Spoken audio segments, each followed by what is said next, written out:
Lastly, before we get into the mailbag, there is some AEW news. So the profiles of Jimmy Havoc, Bea Priestley, and Sadie Gibbs were removed from the website, kind of without really any notice.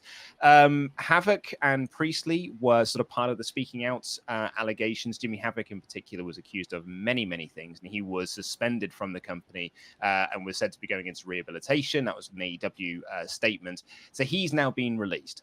Bea Priestley, the girlfriend of Will Ospreay, was kind of involved in the allegations that were made against him. So we can probably presume that both of their releases, and this is presumption on our part, certainly on my part, this is Havoc and Priestley were likely released on there. Sadie Gibbs, on the other hand, she posted up on Twitter saying, it's my journey. It's been one hell of a ride. I never expected to get it easier. I just expect my core values and perception to evolve for me to always find #grace within the moving forwards, #undefinable. Thank you so much, Tony Khan, AEW, for giving me the chance of a lifetime.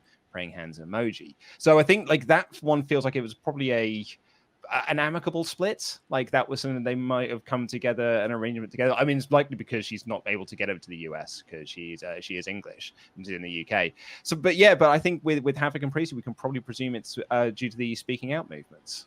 I think it kind of has to be though, because Jimmy Havoc, like, it was, from the start, I thought that they kind of were easy on him in terms of the punishment that they gave him. It kind of just didn't really coincide. I thought to myself, if anything, I don't think the company would want this bad publicity, so they should just sort of end the relationship there. So I'm actually surprised that he lasted this long with the company after the speaking out movement. And for Bea Priestley, she was along the same lines where she had these allegations against her for blackballing a girl who came out, talking about a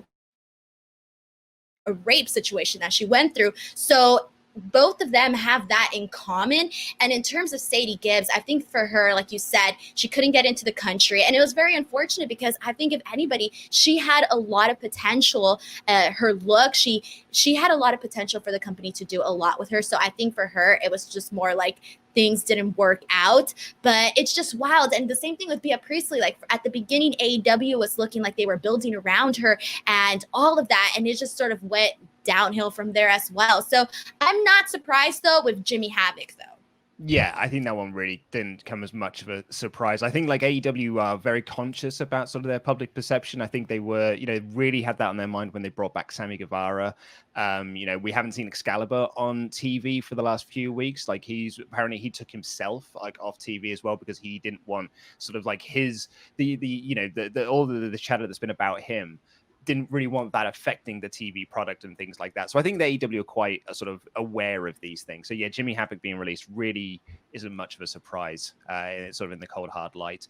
It's interesting with Sadie Gibbs. I suppose we'll see what comes out from that. But yeah, I guess, it's probably an amicable split. Kind of sucks because their women's division kind of needs some they kind of need some more talent in there, and then to release one of them, it kind of, even if you can't get there, which I think was probably part of the problem. And I'm wondering, too, if they're going to be releasing more people or if this is it. I don't know. I mean, I guess we'll wait and see in a couple of hours or in a couple of days whether or not there'll be more names. But, I mean, so far right now, given the fact that they're releasing people that, we haven't really seen much of or didn't have the best light right now, I'm not surprised at all with the names that they've chosen. But still, I'm curious to know if they're going to remove more people. I mean, I hope not, but, Yeah,